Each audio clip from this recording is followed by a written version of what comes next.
First of all, I would like to pay my deep respect to Buddha, Dhamma, and Sangha, and would like to pay respect to the most venerable Etimony, the presidents of CBMS, and all committees of our Cambodian Buddhist Monk Society. Especially here, I would like to pay my close respect to the most venerable Bhikkhu Samad, the most distinguished speaker from Cambodia. And also, I would like to say very good evening from USA and good mornings to all Cambodian, especially our two distinguished speakers from Cambodia, Miss Sister Yam Sutiri and Sister Chatsopip. So before starting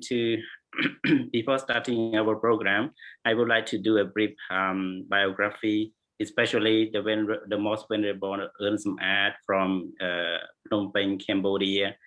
He is also very active in the Library Foundation for the Cambodian Foundation for libraries and supports to many Cambodian children and poor around the countries. And he also the most prominent members in the Sihanoukville Buddhist University. And he's the most respected venerable. So I'm gladly and welcome you to the show. Thank you for your joining us. And the second distinguished speaker, Sister Sutiri Yams, is an accomplished psychologist and psychotherapist, organizational coach, and peace builder. And she is also the author of a number of publications, including The Understanding Traumas in Cambodia, Past and the Presence of Forced Marriage Survival, Experience Toward Hearings, and Trauma-Informed Project Planning Guidebooks. So Thierry has also focused on staff and self-care and leadership coaching. She's called the mental health and mental care as one component of inclusive development because it is for sustainability and it's a human rights. So welcome, sisters, to our show. Yeah, and the third one, the Sister Josephine, the executive directors, Cambodian Centers for Human Rights, CCHR, as one of the country's most prominent human rights advocate. Sophia work has been recognized by the former U.S. President Barack Obama. She is the recipient of the Indian Asian Youth Award, Young Women Achiever categories, and Franco-German Prize for Human Rights, the Rules of Law. She holds a master's degrees in international peace study from the International University of Japan. So Pip is also a human rights blogger. So welcome to the show, Sister Josephine. So now our three distinguished speakers come to the show, and today I'm very glad to be a moderator. I'm Bhikkhu Dhammasiri from Arizona, the United States, and it is broadcasting from the CBMS, the Cambodian Buddhist Monk Society, located in Minnesota, the Minnesota Ram Temple, located in Hampton, Minnesota, United States, and the president is the most venerable Etimony. So our program today, the Buddhasāsana program, that we will talk about the International UN Peacekeeper, and our topic is what is our topic? The last the road for the lasting peace. Yes. Yeah. So sorry for that. So because today is in USA still the May 29. So this is the right days of the International US Peace US Peacekeeper. So first of all, because of the Venerable Ern Sum-Art is the Buddhist monk from Buddhism, so I would like to ask you first about the peace according to Buddhism. What is the peace? What you define? What peace defined by Buddhist perspective? Yeah, what is the peace according to Buddhist perspective, please? First of all, I would like to pay homage to the Triple Gem, and I would like to pay respect to Venerable Sam Chanti, and say hello to Sister Chasupip and Sister Yum Sutiri. Yeah, today is my great honor to have opportunity to join the program, the Road Lasting Peace, to commemorate for the United Nations Peacekeeper. That we already know that all over the world, always have so many conflicts, have many problems, especially Cambodia. We used to live within the crime. We used to live in the battlefield. I personally used to live in the battlefield, live in the war. So I really understand about what mean about peace. Yeah. So according to the definition, how do we define the peace according to Buddhism? The main term for peace in Buddhism is santi. We should know about the word santi. Santi means the state of process of calmness. Yeah. The state of calmness, the states of peacefulness, or the states of get well together. This is the definition of santi. Also, we can learn about the other word like ahimsa. It's very popular word, yeah. very popular teaching. Ahimsa. Ahimsa mean not to harm oneself, not to harm others, or the ahimsa can mean not to afflict, to hurt others, not to torture, not to threaten, or not to make anyone make trouble to someone. This is the real definition of peace or santi or ahimsa in Buddhism. Thank you very much, the most venerable. So according to the Buddhism, santi or peace defines as making somebody not suffer and make humanity peace, calm, and no harming. So it is the peace according to Buddhism, as you mentioned. So now also like the very popular quote or the very popular teaching in Buddhism we call Buddhasāsana. Yeah. Natti santi parang sukhang. Natti santi parang sukhang. There is no happiness better than peace.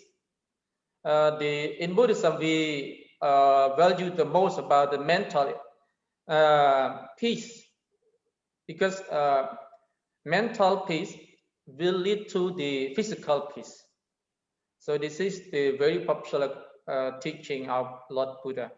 Can you define more deeper about Nati Santi Parang Sukhang? So yeah, that is not happiness rather than peace. So what does peace answer? It's when we need to have the external peace. The Lord Buddha said we need to educate our mind to have a peaceful, to have the calmness, because Lord Buddha said what we think we become. When we have a peaceful mind, we will have a peaceful physical action. So when we have a physical action from each individual, we will have a peaceful in the family, and every family have a peaceful mind and have a peaceful action, they will have a peaceful in the community, in the society, and the whole world. So this is what the Lord Buddha mean related to the Nati Santi Parang Sukha. So the first thing, we need to educate our mind. Yeah, thank you very much. So peace, according to the Buddha, so start from ourselves, start from control our mind first, and then we spread this peace to other people, especially from us to our families and our people around us and to the world. So thank you, Bante. And toward this question to our two distinguished speakers about the peace, the same peace, but according to the social aspect and your experience, because both of you are experiencing about world peace and working with peace organizations and promote the human rights something. So what does the term peace mean according to your experience and the social perspective? Start from Sister Sutiri, please. I thought Supir first, but anyway, okay. For me, peace, as Venerable Samat already mentions, is the state of being calm, the tranquility. And I learned this. I like it so much. I can't read it in put peace like mentioned. There is no peace better than there is no happiness than peace. I love that one. So Pip, you have to teach me speak it in Khmer, that one. Yes. Okay. When we talk about peace, often we connect it so well to violence. Yeah. So violence and peace is often somehow intertwining and related. Or people hear about it. We often say, yeah, peace can happen because of violence, or like peace is an act of stopping violence. A lot of people say that. Let me bring two perspectives from academy. So Pip she did master degree in peace studies, so she adds me more, and I'm sure she knows so well about Johan Galtung. When we talk about peace, people in our field call her the father of peace and modern peace. So what I like to, he is a Norwegian sociologist. What I like, and people talk a lot about his perspective of peace, is negative peace and positive peace. Let me share, and so people add to me more, please. In a society, often people see positive peace only. That means a peace that it has not armed conflicts. The peace that's being calm, being no fighting. That's one piece we see. And in Cambodia, let me go through the history a little bit of the Khmer Rouge. Last week I also listened to the talk, the Dharma talk about on the birthday of Mahat Kosanand. It was a great talk as well. Listening to how the monk bring peace to end war at that times. It's the contributions of ending the war. So peace, it start from has to first cease fire. Hello? Like to have to. You hear me? Yeah, it's good. Yes, yes. Ceasefire and positive peace refer to the transformations from conflict. From conflicts. Transformations mean every step of the peace process we observe and we do. So back to the experience, to the history of Khmer Rouge, positive peace, and there was Khmer Rouge, and in the final reintegration was 1998. The last reintegration. So that's the event that most of us recognize, that Cambodians is ending the war, civil war, and coming to peace. Later that, like, I don't want to describe what's happened before, but before that reintegrations, there are a lot of negotiation, dialogues that's happening behind. But let's start from 1998. So later, to do this transformations. The transformation and positive peace also refer to social reforms and healing of the survivors as well, healing the survivor of or the citizen. So after the reintegrations, Cambodians, another major things is also the establishment of the ECC, the tribunal, the Khmer Rouge tribunals, finding justice for survivor, for the society, seeking truth. There are judicial and non-judicial measures in the process, and all are about, again, do not forget violence, do not forget war. War cannot be the impunity, the aspect of impunity, we cannot forget it, but transform it into a peaceful way. And social reforms, system reforms is also one. And the negative piece, people ask me when I present to them, I am a conflict and peace consultant, like they start to say, what are you doing? Cambodia is peace. Like, what's your job? You must not have a job at all. And I say, well, look at the definition of peace from the absence of war. Yes, but looking at the peace, the definition of peace of equality, do people have enough equality? The rich and the poor, the gap between the rich and the poor, the access to social service, is this equal? Gender, women and men, do they have enough equality? And these are negative peace in the society. So we should always focus on this as well, because living calm, living not war doesn't always make you happy. Yeah.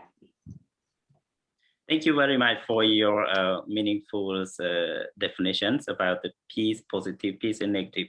I will turn back to you about the peace. Again, I have another question for you, but further to Sister Sophia. So can you add something more about the word peace according to your experience, please?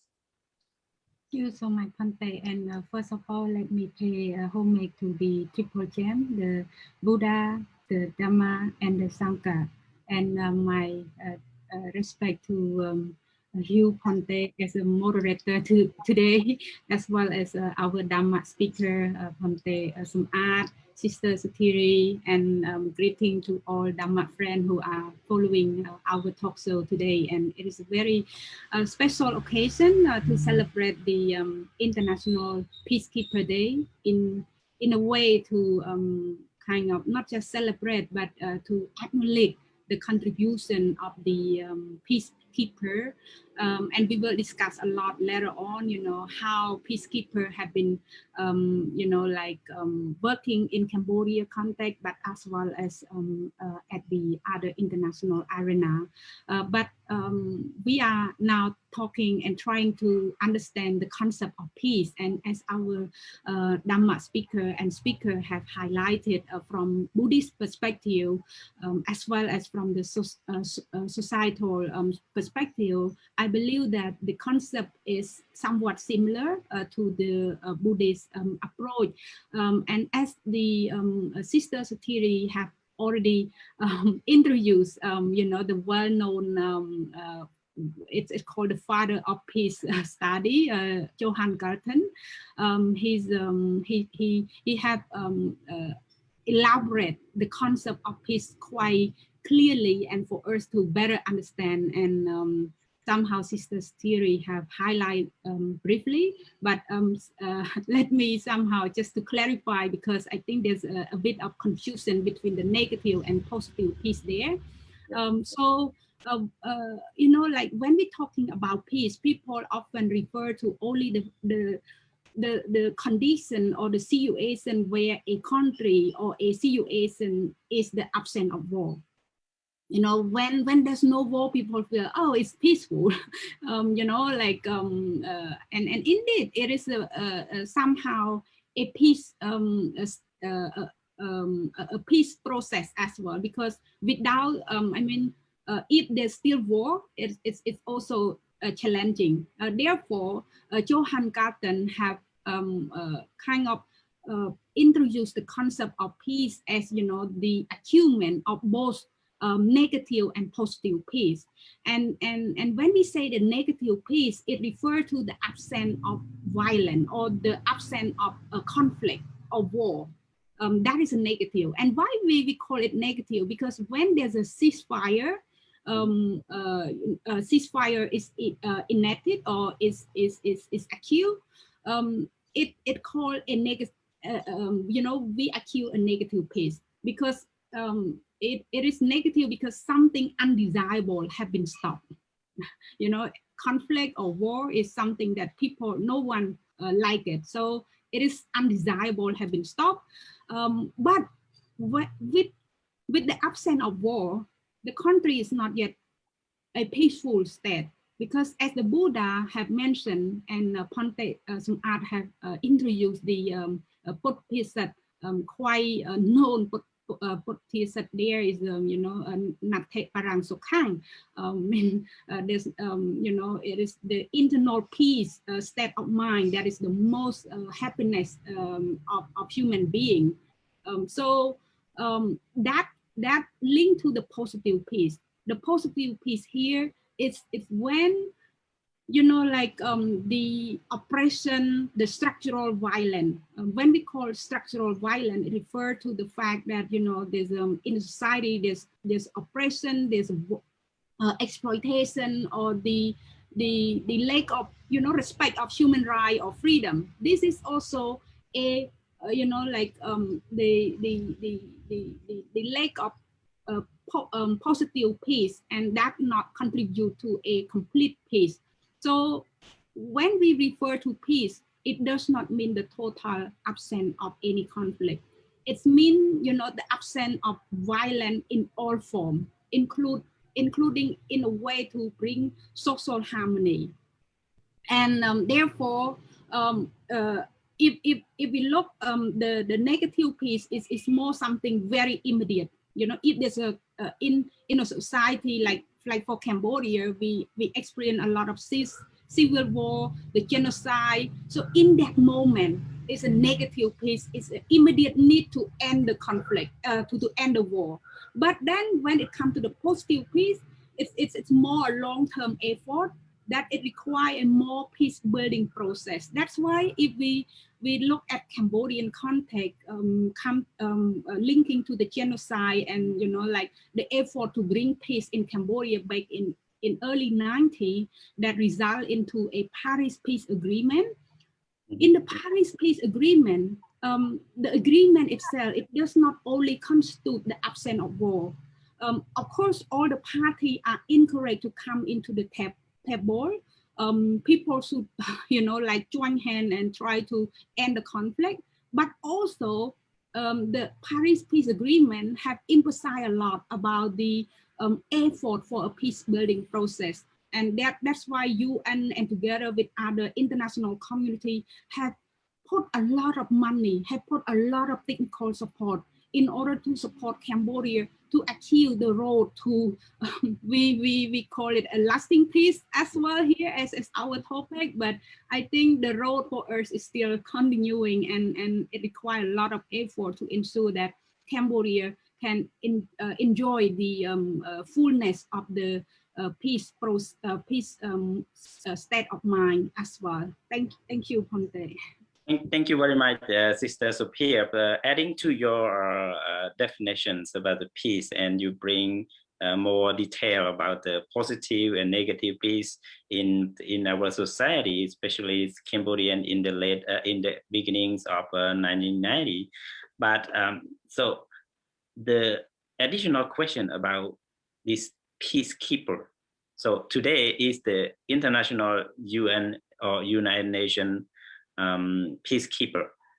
So because of war, because of unstable in the country, the UN send their peacekeeper to those countries. So can you tell us who is the peacekeepers and what they are doing, please? Yes, thank you, Pante. As our topic today, in a way to commemorate the International Peacekeeper Day, yeah, it is also a good occasion for us to understand what are they doing, why Yeah. people celebrate the day. In fact, you know, if we look at the history why the UN celebrate or recognize the International Day of Peacekeeper, it's traced back to 1948, you know, when the UN sent its first peacekeeping mission through the it's called the United Nations Trust Supervision Organization, you know, to send this mission to Palestine, and that was the first mission that operated in May 29. And therefore, the day have been selected as the recognition of the peacekeeper force. But the decision to recognize the day itself is only later on, until 2003, when the UN General Assembly officially adopt that, you know, May 29 is the day of International Keeper. And the day itself is celebrated in order to recognize, as well as to honor the courage of the UN peacekeeper.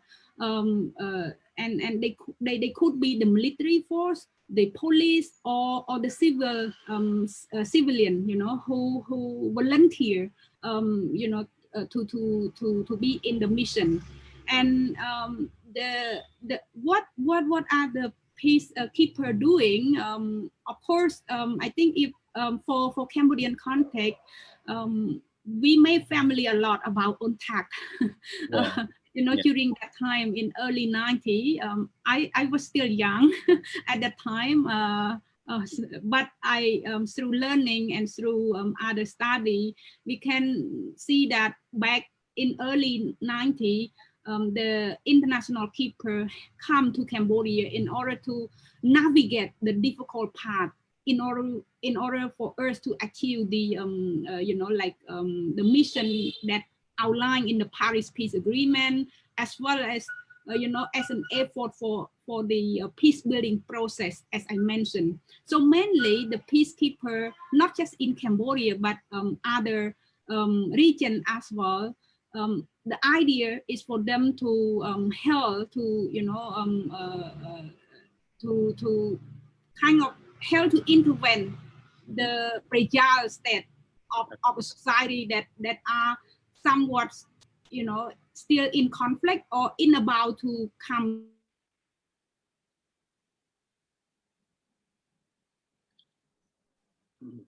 Looks like Sapir has a power cut.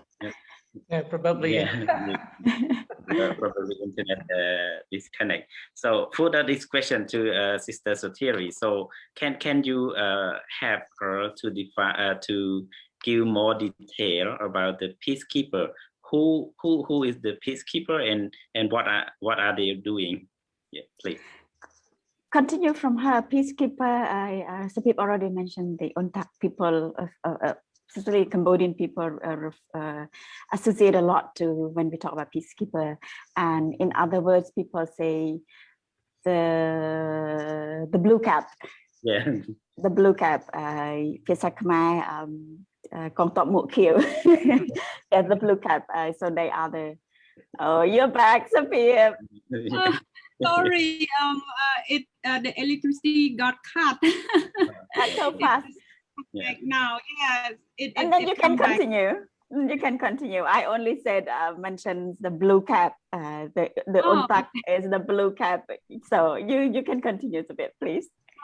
Thank you. But just to wrap it up as well, the idea, yeah, for the UN peacekeeper to help intervene in a conflict zone, in, you know, in the country that are still in conflict, but there's a UN intervention, and it only possible with the decision from the UN General Assembly as well, you know, that are decided for this mission.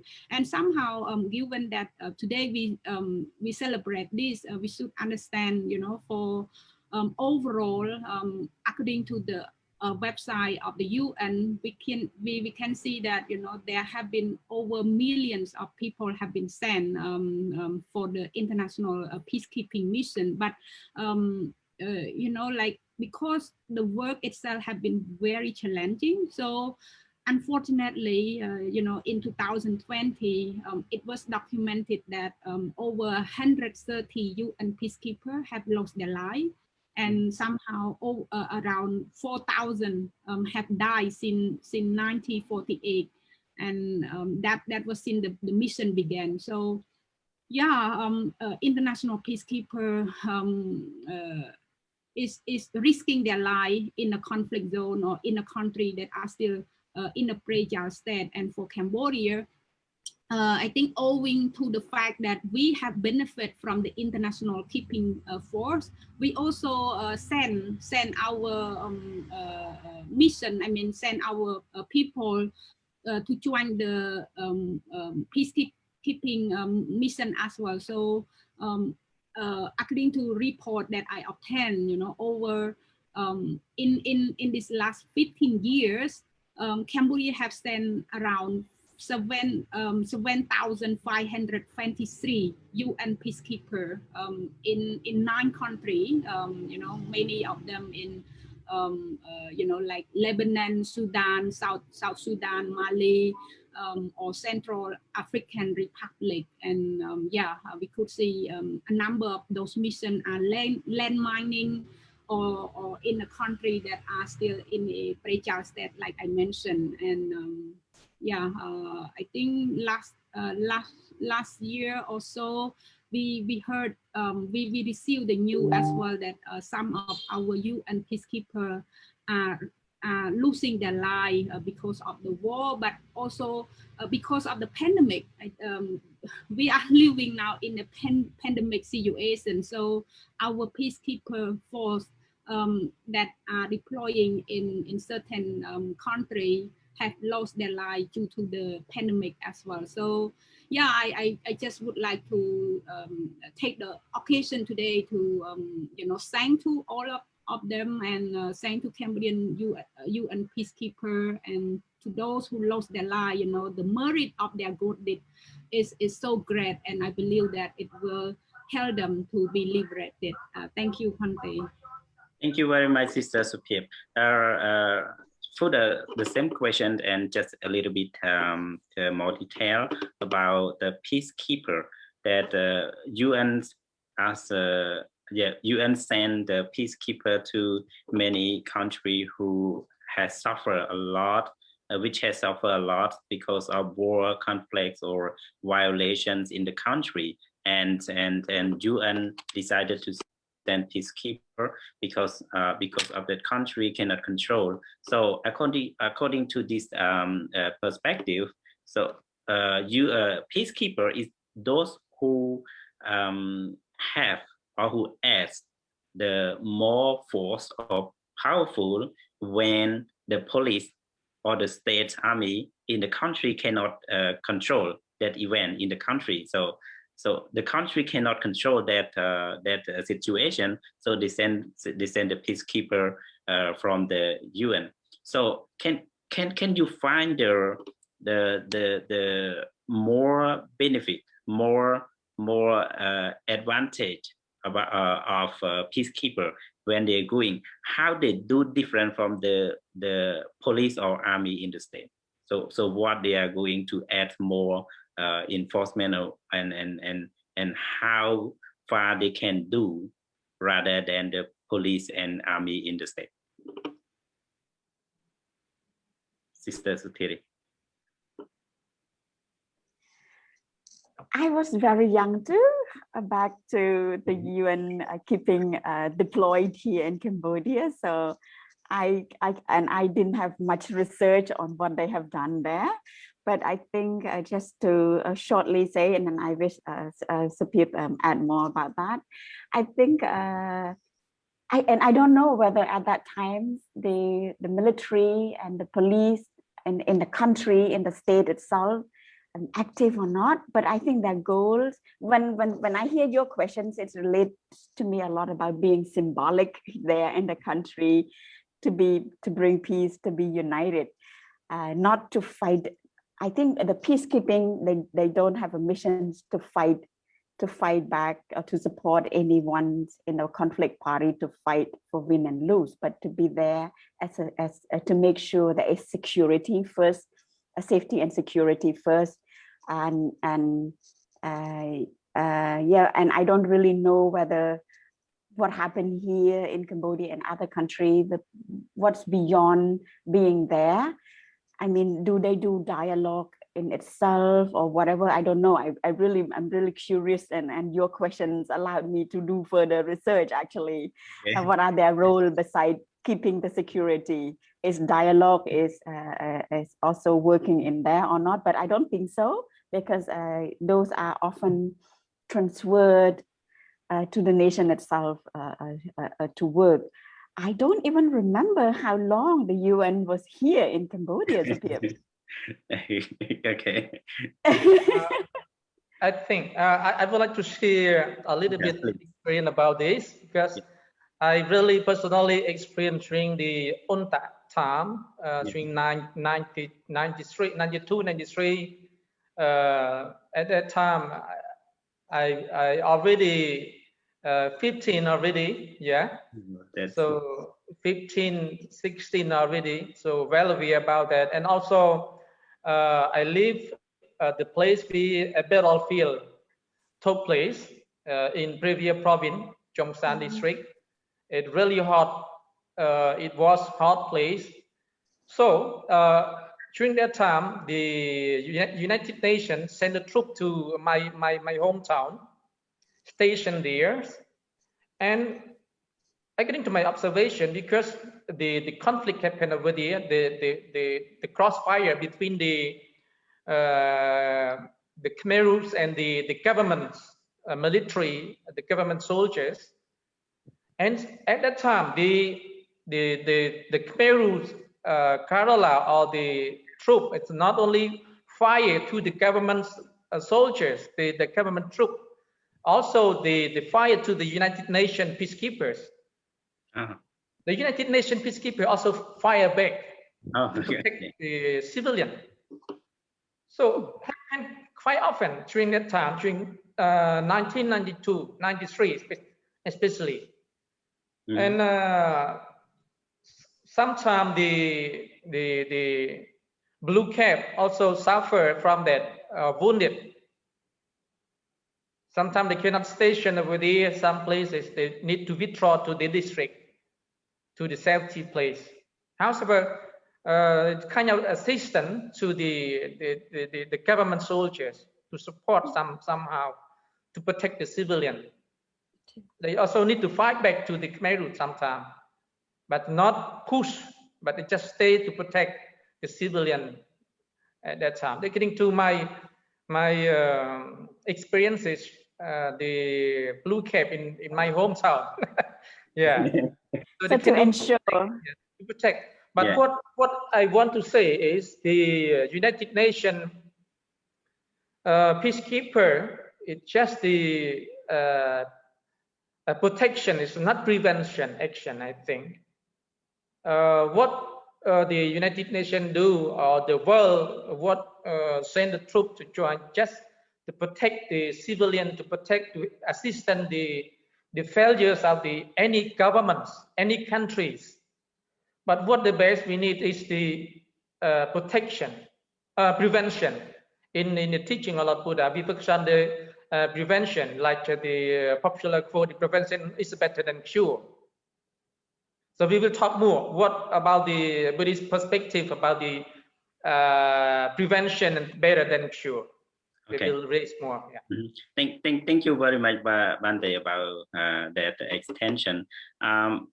Before jumping to the Buddha's perspective, Buddhist perspective, I still want to talk about peacekeeper. Handle this question to Sister Pip, maybe more research about the peacekeeper. So according to the most venerable Art and Sister Sutiri share experience about the peacekeeper, especially on that or blue cap who fight against the government's army or civil arm, especially. So as you mentioned also that the peacekeeper also suffer a lot and lost their life also during their works. So according to this area, can you differentiate about the peacekeeper environment? Can you give the environment of the peacekeeper?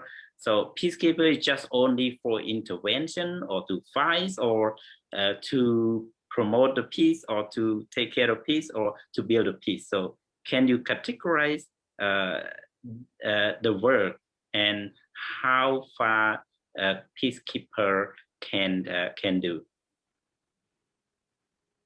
You catch my question?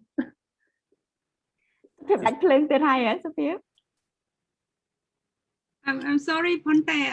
So the question direct to me, but I lose the first part somehow because the electricity got cut again. My question is, I want you to differentiate the peace environment for peacekeeper, because peacekeeper going to the country mentioned by experiencing Venerable Art, sometimes they fight back and sometimes they get fight from the governments or from some civil. So what are their environments? So they just go directly to fight or go to promote the peace or go to make something? Can you categorize that? I see, Conte. Thank you so much. And my apology, it's a bit dark now because I don't know what's wrong. It got cut often, but yes, I think, you know, like as we could see from the experience in Cambodia, you know, how UNTAC have exist in the peace building process in Cambodia. So their role somehow is not only just to prevent, but to protect and, you know, to build the peace process as well. So, you know, it could include to protect the civilian, you know, from a conflict zone, like our case, like Ponte Samad have mentioned earlier from his experience, is that, you know, the peacekeeper have also fought back, you know, with the Khmer Rouge or the guerrilla during the kind of the pre-Chao state. All those we have come through the Paris Peace Agreement, but the country is not yet a peace, a whole, you know, like we talked, it is not a complete state of peaceful situation yet. So the UNTAC force were there, you know, to also to protect the civilians and also to prevent the conflict. Of course, you know, their presence are there to you know, kind of alert different party that, hey, you know, we are here, and they are sent not a, you know, arbitrary by any country, but they were sent on a mission through a UN mechanism. And any mission to be decided, it is quite you know, sensitive, especially when it comes to a protection civilian situation. You know, if a country are in a conflict, you know, for example, now in the case of Myanmar, as we could see, it's quite sensitive, it's quite difficult, you know, for a UN to promptly take action, because it takes a lot of effort, it takes a lot of consensus among the UN member, especially the UN the Security Council, to come to a very immediate decision. So yes, you know, they are sent through a kind of with a special mission to not only to just prevent conflict, but also to protect civilian, but also among that, they also they are there to also help with a rule of law and human rights promotion, for example. So if we trace back to Cambodian context, UNTAC are not there just to kind of preventing the military or guerrilla of the Khmer Rouge or certain fraction there, but they also still in our country to help with the election. For example, the election itself is part of their mission as well to ensure that Cambodian can move toward to a democratic space. People can enjoy the electoral rights.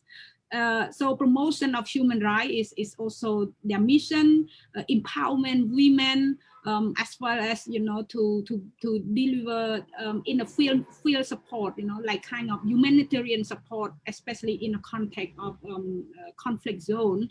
So these are of their role, and I want to highlight one thing about women there, because a lot of time we see UN Peacekeeper are mostly the men, and somehow the UN Peacekeeper mostly are the young, composing of the young. I think according to my research, they are from what age, like from 18 to 29, quite young, in a youth capacity. So, but a lot of time are men are predominated in this peacekeeper force, but we also see the women play the role, and for Cambodian, proudly we could see that many women are on the mission, and I think the UN of Cambodia have just tweet the day as well. So they mentioned one of the UN peacekeeper force. She mentioned that in her mission in Sudan,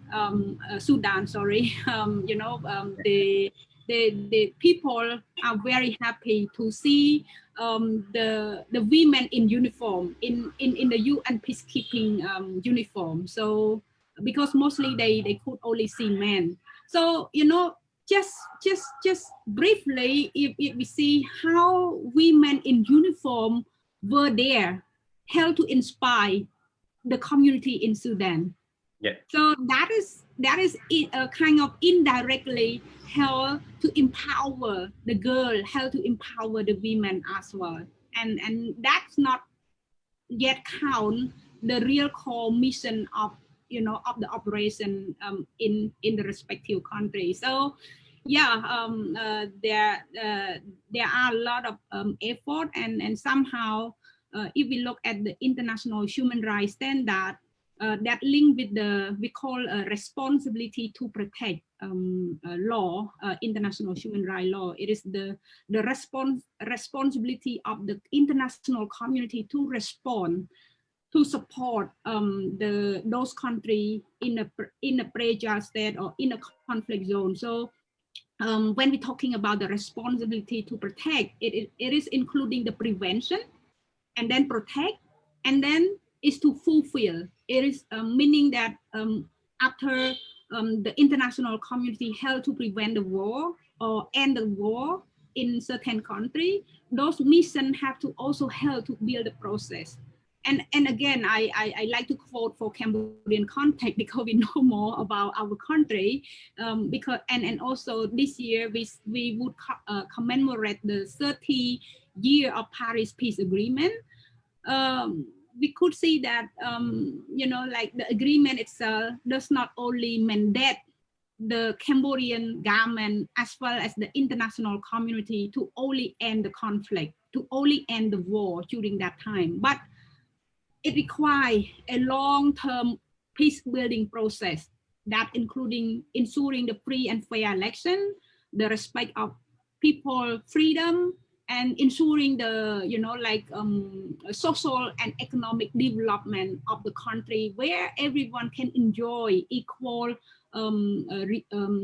development from the country. So yes, these are the core work of the UN Peacekeeper Force. And again, like I mentioned, these missions are quite challenging, especially during a country in a conflict zone, like the mission to clear the landmine. We can imagine how dangerous for them, you know. And so, but I think we talk a lot about positive side of the UN Peacekeeper Force. I think there's also challenges or the certain bad image of the international keeper that have been happening, especially in Cambodia and other countries, that we should also discuss.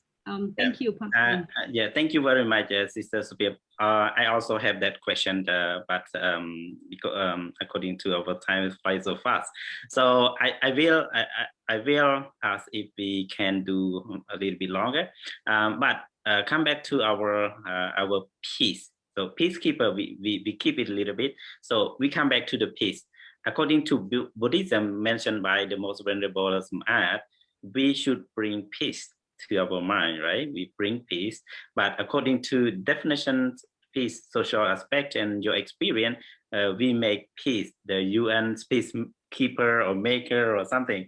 So according to Buddhism and social aspect, bring the peace, make the peace.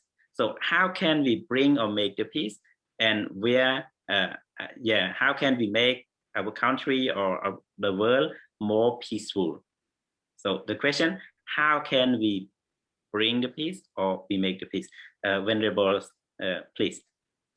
Yeah, thank you so much for this good question. And as I mentioned before, that generally, like United Nations, we focus on the protection rather than prevention. Buddhism, we focus on prevention rather than protection. So according to the teaching of Lord Buddha, there are many places, many teaching that the Lord Buddha taught to followers, to the Buddhists. And if we want to live in a peace society, we need to observe 5 precepts. It is not just treating the Gautama Buddha, but all the Buddha mentioned about the 5 precepts we call Purana precept, Purana Sila, Purana teaching, mean the old teaching, 5 precepts, universal teaching. And in 5 precepts, we can mention about the 10 wholesome,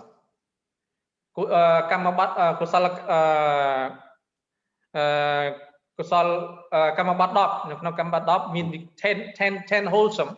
10 wholesome means number 1 is not to take any life or killing. It's not just about taking life or killing or torture. So wherever we not commit any killing, when we cannot commit any torture, threatening, anything. So this is a peaceful, number 1. Number 2, not stealing, not taking other property. That's not allowed, not given. It's not taking other properties, not only because individual. It can be a public, as it belong to the state, belong to the country, as the politician, as the leader, as the individual, whoever. They should not take any other property, not take any belongs. That's not given. Big conflict in the society because taking a big property out of society, out of the country, stealing, taking away, not fear, distribute to the whole society through the tax, through whatever, stealing. But normally people don't understand is legally taken away all those things. Actually, in Buddhism, it's stealing. Taking away is not really distribute to the whole society. So number 2 is not stealing, not taking anything that's not given. Number 3, not commit any missexual conduct to any. It's not belong. Yes. So adultery, like kind of adultery or missexual conduct. Number 4, that 3 that Lord Buddha mentioned about the physical acts, physical action. Led to the verbal action. The Lord Buddha taught us not to have a false speech, telling lies, false speech, musa viti vedyamani. So all the people need to receive a truth information. All communication, we need to have a truth communication between individual to individual, individual to the group or the whole in the society, between the politician, the leader, whoever need to give proper information to the public, to the people, to the citizen, not telling lies. When the leader telling lies, it will lead to any conflict happen. So the Lord Buddha taught us not to have a false speech or telling lies. Number 2 for the verbals, not slanderous speech. The individual people not try to use the word that make a separation between the member, between the group, between the people in the society.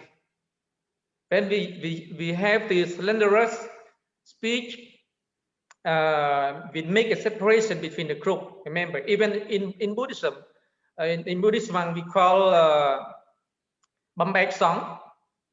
So any monk use any slanderous word speak to separate the monk community, it commit a crime in those monk society. That monk cannot become a monk anymore. When the separation, it would be a parajika, trautuh parajika. So it is a big. So in the society, the same should not have any slanderous speech. Number 3 is not use any harsh speech that makes somebody feel not really good. Use a harsh speech to someone, bad word or something makes them feel not very good. Try to use that word to make someone separate with others. And number 4, not use in the idle chatter or use the best word or something that not useful. Speak, we mean talkative that we use a lot of time to talk something that not really useful for ourselves, useful for others, useful for the society. As the leaders, as the politician, as the individual, or whatever, should use any really useful for ourselves, for others, for the societies. That led to the verbal speech, verbal action. Led to the mental action. The Lord Buddha said about we shouldn't have any covetousness that we try to think that we see something is not really good for others. We need to take some other property. We have any intention for other something we call apicchia in Pali word, apicchia. Number 2 about the ill will, and number 3 about the wrong views, machatathik. So when we practice properly about this, peaceful society will exist, peaceful family will exist, a peaceful community will exist. And also we need to cultivate the 3 principles of Lord Buddha, like sabbapa passa akaranang. We avoid all the bad deed. And kusalaso pasamata, we need to cultivate all good deed, physically, verbally, and mentally. And saccata prayotta panang, we need to purify our mind. We need to purify our mind through the different ways within meditation, like metta meditation, with tranquility meditation, insight meditation. We have different kind of meditation for turning to have a good mind to live with peace and happiness. You see, so there are a lot of teachings that Buddha taught us to live within peace. So it's just simple like this. Only with 10 wholesome, we can make a peaceful societies. Okay. Thank you very much, the most wonderful. So 5 precepts or 10 wholesome action is the main road that we can bring peace to our mind and our family, our country, and the whole society as well as to the world. So thank you. Sister Sutiri, according to your experience and your understanding, so how can we make peace and how can we make our society more peaceful? Thank you so much. Simple answer is starting from ourselves. Starting from ourselves, peace start from ourselves, as Venerable Samat already mentions and many others mentions as well.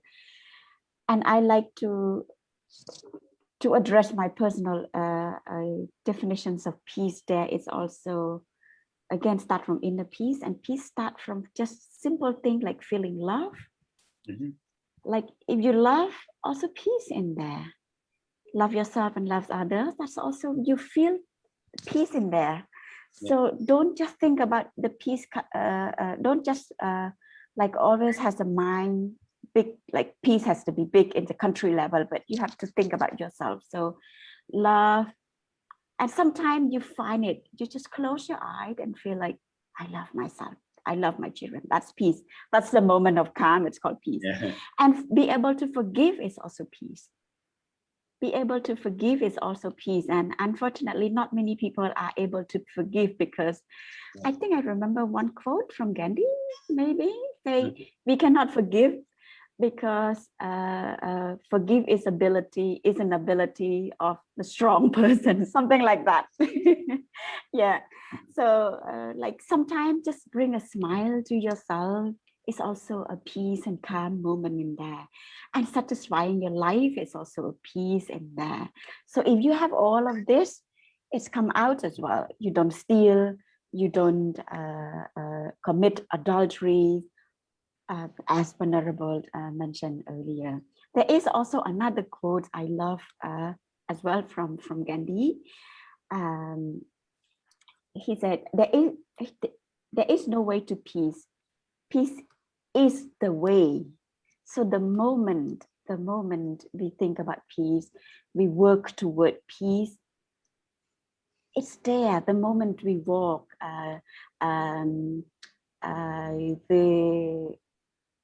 there's one of the spirituals leaders, Thich Nhat Hanh, is also teach us a lot about living in the moment. Every piece we walk, every step we walked on earth is peace.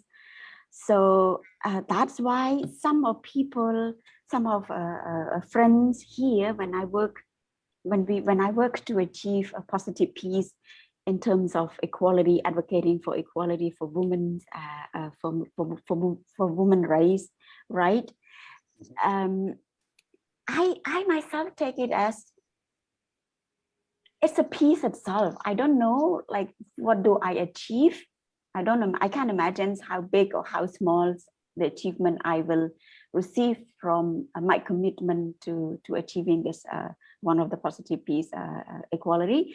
But I enjoyed the moment I walk with this, and my way of promoting equality is not to pointing fingers on men and blaming men that you're abusing us, you make us this and this and this. So peace is about, again, all about inclusive and not accusing, not pointing fingers on others. We cannot put off the fire by adding more fire. It's only water can put off the fire. So every walks is we have to consider and make peace in the process itself. Yeah. Thank you very much. Very interesting and beautiful quote that you give analogies, like cannot make a fire cease by fire, so you have to use water to cease the fire. It's very, very good that also the Buddha mentioned. Sister Supip, according to your experience, what are the challenges about it? Oh, she gone. Supip, power cut again. Yeah, so okay. Okay, she back. She's come back. Yeah, okay. It is your question. What are the challenges to achieve the peace, or difficult to of peace building? So especially in our present day. So what is the challenging when you refer to the peace for your experience? Sister Supip, please.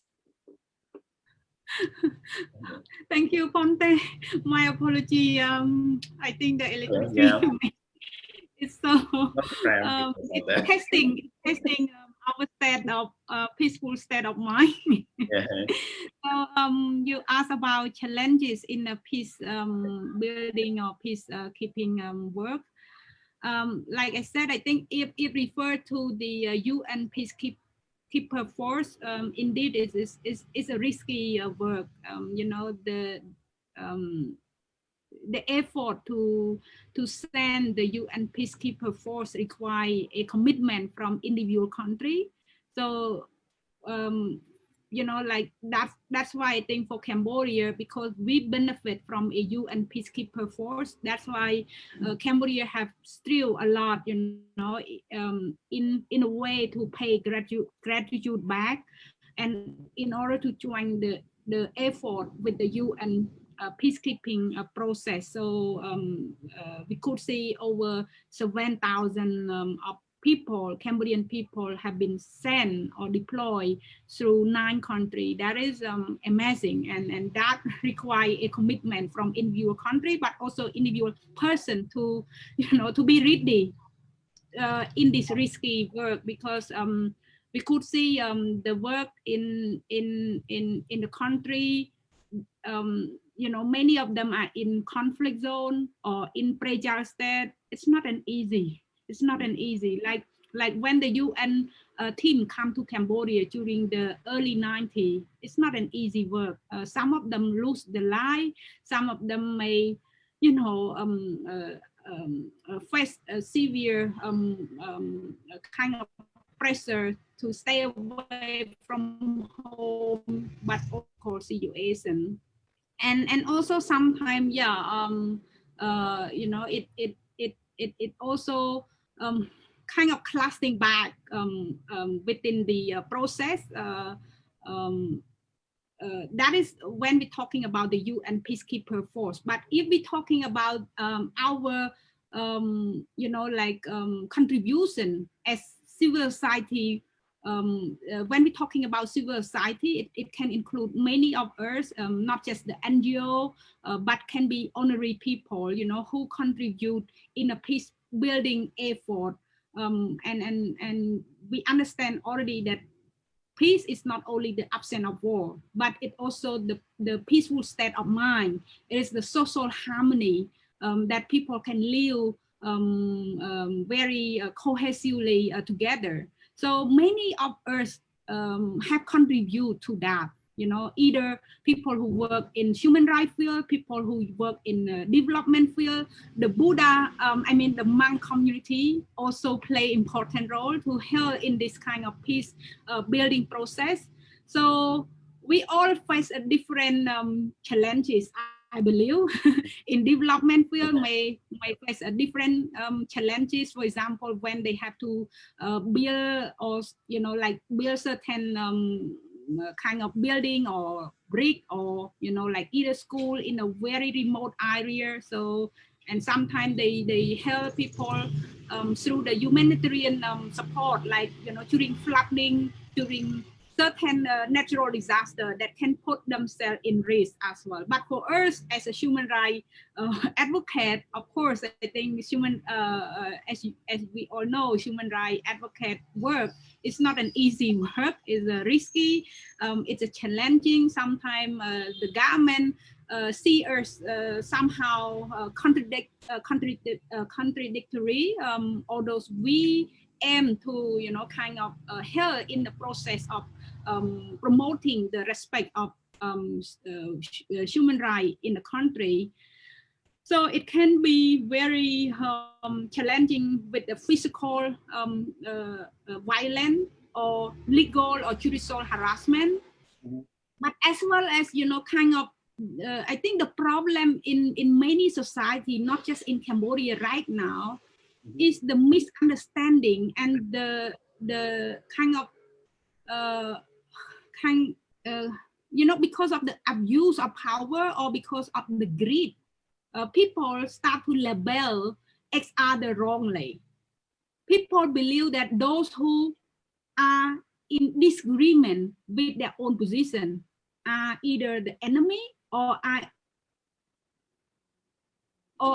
either rebellious, and that happening in many countries, when those people held in the promotion of human rights or respect of social harmony that would in conflict with their own interests, their personal or group interests.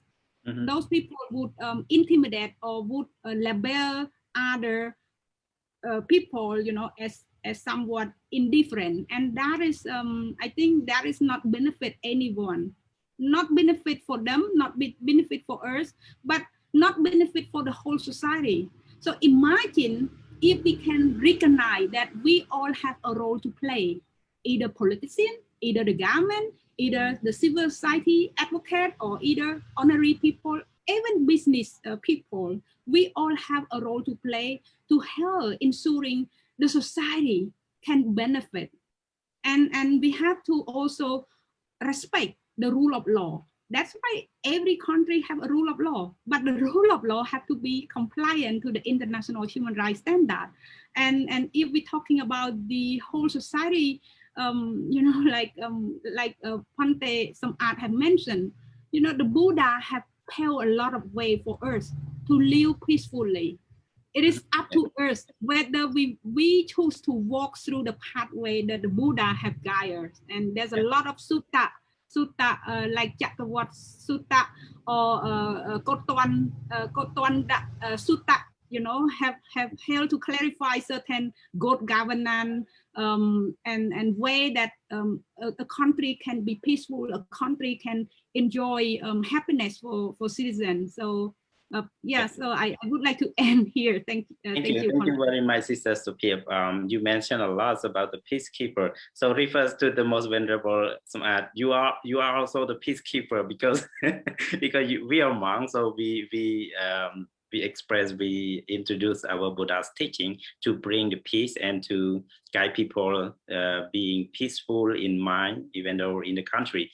So something difficult for you when you speak about the peace in front of many people, especially I know you go to the to preach in the prison or to release some stress or drug abuse for the people who suffer by drug or something. So what do you have any difficulty when you speak and you pray, you preach it, and also any difficulty for them, feedback for them for difficult to practice the following the Buddha's teaching? We have some challenge. Sorry, calling keep calling. Okay. We whatever we are doing, we always have challenge, but some of challenge we can overcome it. As we know, in Cambodian society, the Cambodian people still have very low knowledge. So the lack of the education. So when the people lack of education, it's not easy to do the communication. Yeah. So however we know the mean how to communicate. Sorry. Yeah. We need to understand about what way that we can communicate with those people. And yeah, I used to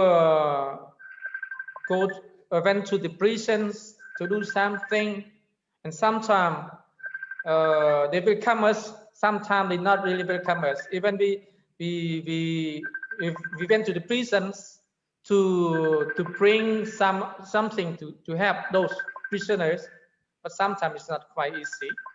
And that's why we try our best to do something that we can. And other thing, probably related to the law enforcement. Yeah, the people, they not really understand about that, so they not really want to join. They not really welcome to what we are, our intention, our good intention to. It's time. We can. I'm sorry. We can translate the peer for life. Go ahead. Please, yeah, yeah. We still have some problem. However, we need time to educate the people about that. We need time to do something about that. As we know, in Buddhism, the Lord Buddha said, "Nati raka samagi." Nati raka samagi means there is no fire like passion. Yeah. People, they have their own passions. They have their own passion in the wrong ways that they need. This is mine. Only me can have that. Only me can achieve that. Other no right to do that. Other no right to achieve that. This is what happening because the lack of our understanding, because the lack of education, or in Buddhism we focus on avijja, is ignorant about that. When people ignorant, we have strong passion, strong desire. Even Lord Buddha said, "Nati tanha sama nati, nati tanha sama nati." There is no river like desire. The river can fulfill with the waters. The river can be full with the water. But the desire never to be fulfilled. The individuals who not educate their own minds. And also the Lord Buddha said, "Nati tosa saman kali." There is no evil like hatred. There is no evil like hatred. So when people, they are ignorant, they not well educated, not train their mind properly, they have the hatred very in their heart. That's why in our Buddhism, the Lord Buddha mentioned about teach people to have the metta, to have the Brahmavihara. In that, he focused on the metta meditation. Teach people to have a very deep insight, metta, love like Sister Sutiri mentioned about the love can make peace. Definitely, when we train ourselves properly about metta meditation properly, we love to all, love without limitation, without borders. The Lord Buddha teaches to have the metta, and not to teach us to have karuna, to help. To help when people extend the hand to help others, already peace in their minds. So to help not focus a lot about the material thing, but to help any means by advice or anything that they can help. Also make a peaceful society. When we have others, that feel good, because in case of need, they really happy about that. Yeah. So About the challenging, yes, very normal. So we need to overcome about that. Yeah. Can I jump in? Thank you very much, Bante. So yeah, thank you for your. You want to add something? I No. give you the time to add to your question. Also, you say that forgiveness also peace, smile also peace, or love can be peace also. But do you have any difficulty or challenges with this?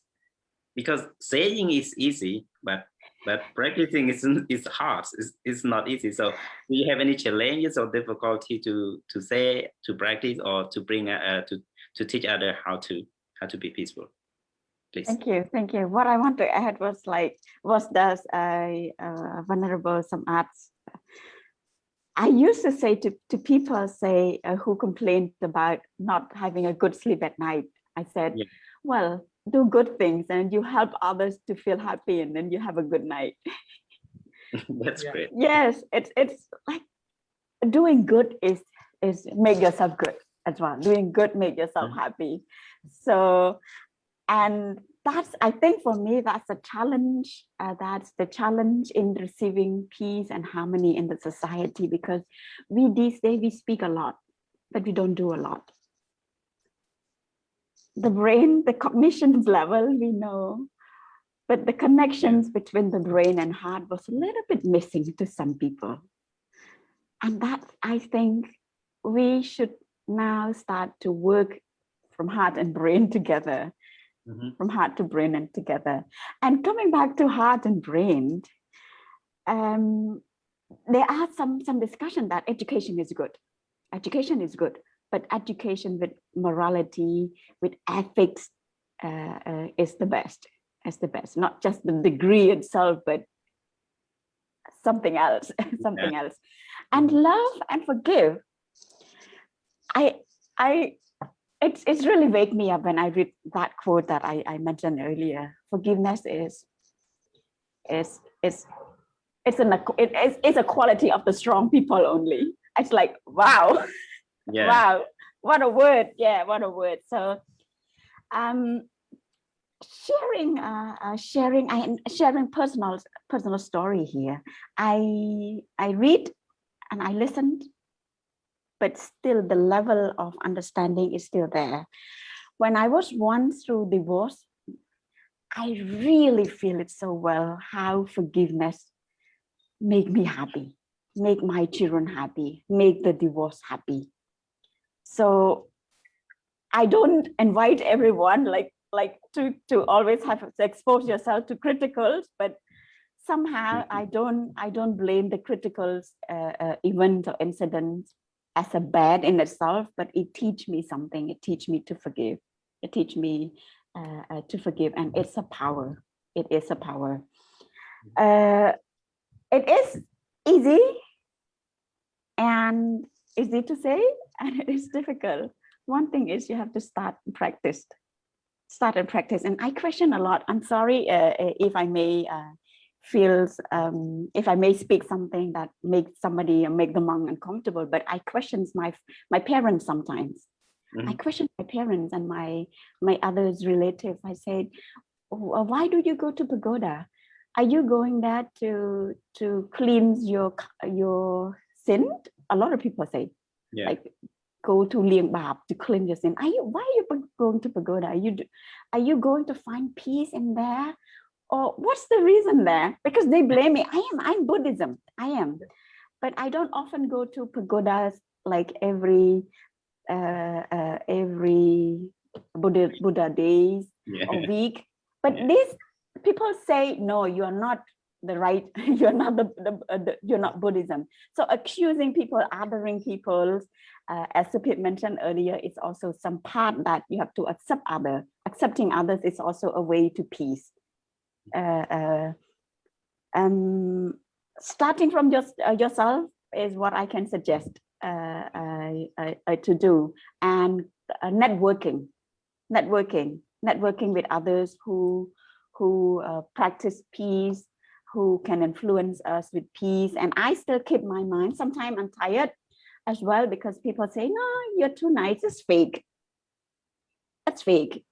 People say it's fake. No, you're doing fake thing. It can't be like this. You can't forgive such a big issue like that.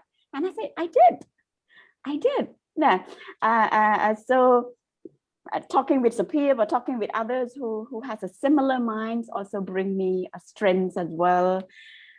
There is one quote, I forget the name for that person. I said, if we cannot, something like, we should not allow ourselves to be in the storm of angers of others, but try to pull them back to our peace mind. So yeah, Stan, thank you. Okay, I would like to add one more thing that we practice about the peaceful or challenging with the peaceful peace building. Recently, and even now we have the coronavirus, the COVID-19 still exists in community society. And recently, Supir and me and others, we do the peace practice through the food supply. Yeah, food supply. We use the karuna. We use the karuna to build peace. As we know, when the empty stomach happen, no peace happen. So when empty stomach, no peace exists, no peace happen. So people need to have something to eat, like Lord Buddha said. Sappe satta haratetika. So all people need to eat. So if people not have anything to eat, the conflict will happen. The war will explode in our society. So when we have them, we can calm down, can make them peaceful. In the lockdown, if in the lockdown area, if no food to eat, definitely they will break the basket or whatever to go outside. You know, to go outside. So we practice. So I would like to announce Cambodian people in Promised City or wherever, please have to have those in need, especially at the lockdown place. Even right now, we still have the place locked down in Phnom Penh. So please have those if you really need peaceful society, peaceful country. And if you want to sleep well, we have to build peace. The real practice of peace building through karuna. Karuna. Thank you. Thank you. The basic need is very important. That's why the Buddha introduced the 4 requisites. Especially the food. Without food, we cannot live. If we don't have food, we don't think about clothes, we don't think about shelter, we don't think about the healthy, right? We're just looking for the food, even though on the mountain of garbage, some people just discovering something to eat from the garbage, because they don't think about the healthy, they don't think about the viral affection or something, because they don't have something to eat. So food is very, very important, and the first basic needs that we have to provide. If they have food, they think about clothes. When they have clothes to dress, they think about shelter. And when they have shelter, they think about the securities and healthy. It is the 4 basic needs that the Buddha mentioned. Thank you, Venerable, and our 2 distinguished speaker. So because of the time, I don't think the time is flies so fast. Before I thought that 1 hour so is long, so I cannot speak it. So now 1 hour, more than 1 hour. So let me summarize the topic that we talked today. We talk about the international UN Peacekeeper that you mentioned, especially the first about the definition of the peace, starting from ourselves, is absence of the war or absence of the angers in our minds. And also we speak a lot about the UN Peacekeeper. And UN Peacekeeper, according to the scientific research, it is the one who have other in suffer as possible. They see somebody suffer, they have as possible. This means peacekeeper. And peacekeeper can be force, can be military, can be police, or can be any other who can use the force to have. And the time that we send the peacekeeper, because when the state police force can no longer handle the situation, peacekeepers may be asked to intervene. This is the main thing that scientific research have mentioned. And also they mentioned about 3 environments can be distinguished in the peacekeeper, like permissive, insecurity, and hostile. In the permissive environment, the national local authority supported the operations and have full controls of the territory. And in an insecure environment, the national authority do not completely control the situation, but at least they are not hostile toward the troops. And in the hostile environment, the national authority opposite the UN troop. So that is very difficult for the US keeper going to have that country, because the consent is one of the principles of peacekeeping. UN troops can only act in the permissive or an insecure environment. A hostile environment is more compatible with warfare. This is that we mentioned about the peacekeeper. So peacekeeper is very challenges and face many difficulties. And also this is the benefit of the peacekeeper, but also disadvantage and the options and the controversy or confused about the peacekeeper, because as you mentioned, as you know, that in 25 countries, the host country that 29 peacekeeper office that sent by UN, there are a lot of violation. There are lots of the women and girl abuse in the country, and there are lots of peacekeeper father children. You mean that they go and have some misconduct in that country and come back living widow and living many children without father, because father living. It is just an example. So we can see both negative and positive about the peacekeeper. And last thing that we mentioned about we make peace through our practice, through our mind, especially the most vulnerable. Some art mentioned about 10 causes of wholesome, like 3 bodily action, 4 verbal action, and 3 mentally actions. And Sutiri mentioned about love, forgiveness, or smile. It is also bring the peace, right?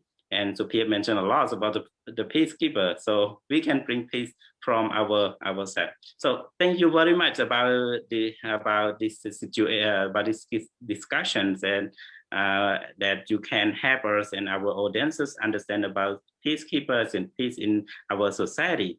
So lastly, I give you 1 minute each to yes, to give your last advice to, or last speak, a last message to our audiences. Please, Venerable Smart. Yeah, thank you so much. Yeah, for giving me more time. Yeah, if we really want to live a peaceful family, peaceful community, peaceful society, country, we really need one thing to do is to train ourselves to have a deep meditation. So like Supip and other already explained about the meditation before. I think better than before they will not join that training for the meditation or learning Buddhism. So when all people train themselves to have a metta, the whole society will live with peaceful society. I really truly believe on that. The thing is, how can we do that? How can we take those people to join the program to have the meditation or Vipassana training properly to build our country or society really peaceful? That we really need. So I hope that more people, more youth could join training about Vipassana training, Samadhi training, to build them peaceful, to make them peaceful, family peaceful, community peaceful, country peaceful. Yes, thank you. Thank you. How about Sister Suthiri, please? Thank you. 1 minute, I try. We are lucky enough to live. We are lucky, so lucky that we live in a society that is negative peace achieved with no war. We don't live in the conflict anymore in Cambodia. So imagine if we live in the conflicts like other countries who's in fighting. So we are lucky enough. Gratitude to this, appreciate this. So, and let's move ourselves a little bit more into achieving a peace, another level of peace together by starting from ourselves. Love yourself, love your family, teach your young children to embrace love and peace from the family. So our society achieve better peace and achieve better peace. And it's so important if you want to see the future of our country or nations or the world has that is peaceful, that is no war. We have to start teaching our children. Start teaching our children. You will achieve that goal, that dream. Thank you. Thank you. Sister Sophia, please. Thank you so much, Ponte. Just echo from our Dhamma speaker and Sister Suthiri as well. I think I appeal to 4 actors. One is the international community to firmly act, based on the responsibility to protect. That is a form of international human rights law. That they have to act promptly to assist people in need. Like for example, the case of Myanmar people, how the international community should set example, in a way to prevent more catastrophe, again, the Myanmar people. Secondly, and also for international community, because it consists of different governments, so they have to be the model of respect within their country, because they can't bring the peace to other country while in its own country abusing the human rights, abusing its own people. So they have to be the model.